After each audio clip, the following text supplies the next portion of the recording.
음원 수익 정산으로 소속사와 갈등을 겪고 있는 가수 겸 배우 이승기의 이야기가 연예 뉴스면을 연일 장식하고 있습니다. 사실 연예인과 소속사 간의 정산 갈등은 아주 오래전부터 있어 왔습니다. 특히 톱스타들도 이 분쟁을 피해갈 수 없었는데요. 그 가운데 가수 김완선이 과거에 정산을 받지 못하고 활동한 사연이 재조명되고 있습니다. 이승기는 18년이라는 시간 동안 한 소속사에서 활동하며 가족처럼 관계를 유지해왔습니다. 그런데 김완선은 실제로 가족에게 13년간 수익금을 단 한 푼도 정산받지 못했죠. 심지어 이승기의 경우에는 음원 수익 외에 방송 및 작품 활동에 관련된 정산은 제대로 받은 것으로 알려져 있습니다. 그런데 김완선은 데뷔 이후 전성기를 휩쓸었어도 그 수익금의 행방을 전혀 알 수 없었습니다. 바로 당시에 김완선의 매니저였던 이모 한백희가 멋모르는 어린 조카의 수익금을 모두 가로챘기 때문이었습니다. 아무리 이모와 조카 사이였다 한들 김완선은 왜 정산을 한 푼도 받지 못했던 것일까요?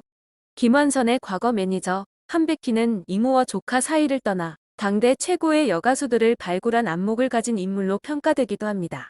한국 최초 여성 매니저로 이 또한 현재 이승기와 분쟁을 겪고 있는 포크엔터의 권진영 대표와 상응하는 부분이 있습니다.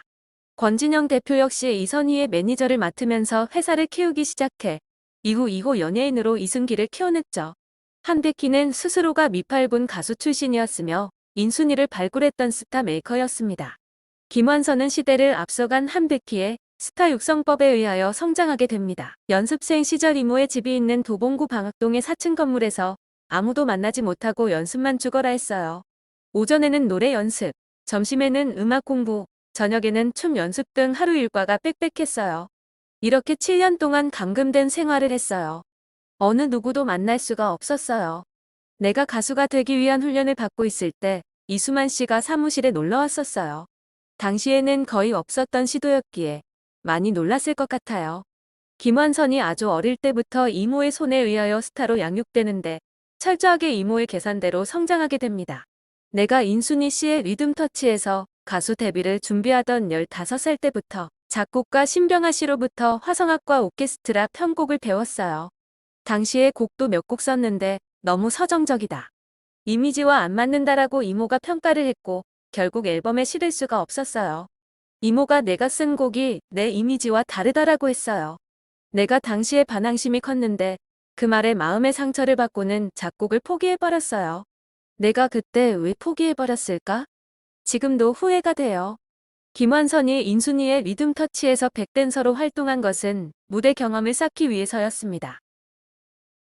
이것은 좋은 경험이 되었지만 이모의 틀에 맞추기 위하여 작곡에 대하여 핀잔을 한 것은 어린 김완선의 가능성을 짓밟은 행동이 되었죠. 이마저도 이승기가 겪은 일과 비슷합니다. 이승기는 오랜 시간 동안 권진영 대표로부터 마이너스 가수라는 가스라이팅을 당하며 자신의 능력을 갉아먹었습니다. 노래를 내기만 하면 늘 1위를 차지하던 이승기가 마이너스 가수라는 것 자체가 이승기 외의 모든 사람들은 말도 안 되는 일이라는 것을 알고 있습니다. 그렇게 김완선도 이모에 의해 철저하게 스타로 길러집니다. 그리고 지금 돌이켜보면 보이는 가스라이팅이 김완선에게도 가해집니다. 김완선은 이모와 점차 갈등 관계에 놓이게 됩니다. 3집 정도 내니까 제가 한국 나이로 20살 정도였어요. 막 자아가 생기려고 할 때였는데 그걸 이모가 억눌렀죠. 하지만 그런다고 해서 자아가 사라지는 것은 아니잖아요. 타이틀곡 선정부터 무대 의상, 메이크업, 심지어 인터뷰에 응하는 대답들까지도 전부 이모가 시키는 대로 했어요. 시간이 흐를수록 저 자신이 점점 위축되고 작아져 간다는 생각이 들었어요. 사실 이런 부분에 더하여 이모 한백희의 고도의 전략은 어린 김완선의 마음을 상처투성이로 만듭니다. 가수할 때는 매일 혼만 났어요. 그래서 나는 늘 자신감이 없었어요. 무대에서 노래를 다 부르고 나면 이모에게 혼날까봐 내려오기 싫을 정도였어요. 다른 가수나 매니저들은 그런 나를 보고 너 또 깨지는구나라고 불쌍해하기도 했어요.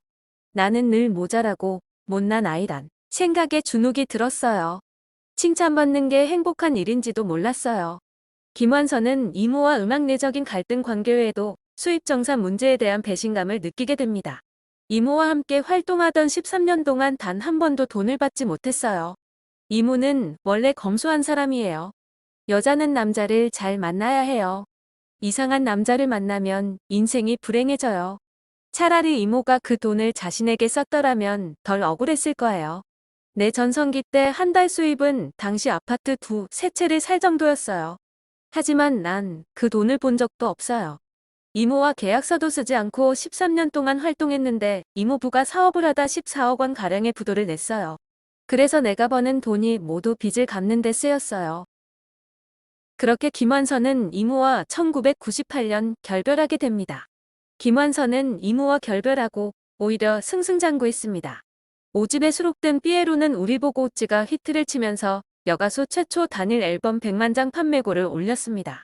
그러나 이승기와 달리 김완선의 경우에는 진짜 가족이었습니다. 그렇기에 완전히 인연을 끊기는 어려웠죠.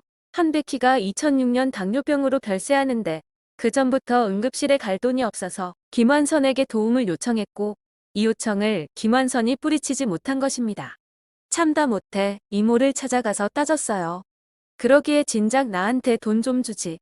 돈을 조금이라도 줬으면 이런 일이 벌어지지는 않았을 것 아니냐라고 하자 이모가 미안하다. 완선아, 미안해 라며 눈물을 흘렸어요. 그 대화가 마지막이었어요. 결국 이모와는 마지막까지 화해를 하지 못했어요. 내가 용서를 해야 하는지 아니면 용서를 받아야 하는지 잘 모르겠어요.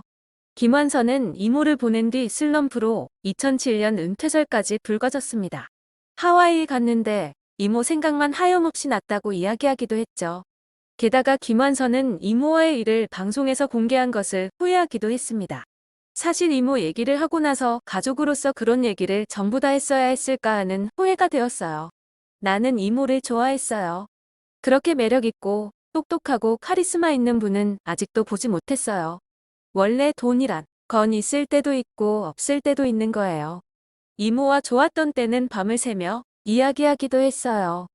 하지만 이모와의 일을 이야기하지 않으면 방송에서 내 삶을 설명할 수 없었기 때문에 어쩔 수 없이 이야기를 했어요. 이렇게 김완선은 이모 한백희에 대하여의 증을 동시에 갖고 있습니다.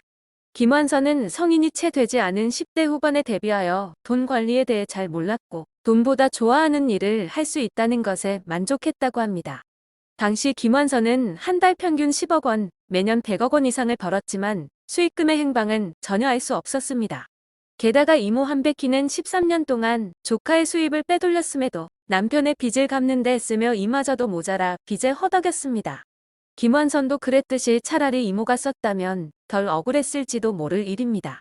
그런데 이승기의 경우에는 권진영 대표가 철저하게 자신을 위해 돈을 씁니다. 이 부분에서는 이승기와 김완선의 차이점이 보이는 부분이죠. 이렇듯 학생 신분일 때부터 연예계에 뛰어들며 아직 판단이 잘 서지 않는 나이부터 받은 가스라이팅은 한 사람을 바보로 만들기 충분했습니다. 오랜 연예계 고질병이지만 부디 더 이상은 이러한 부당한 문제가 발생하지 않길 바라겠습니다.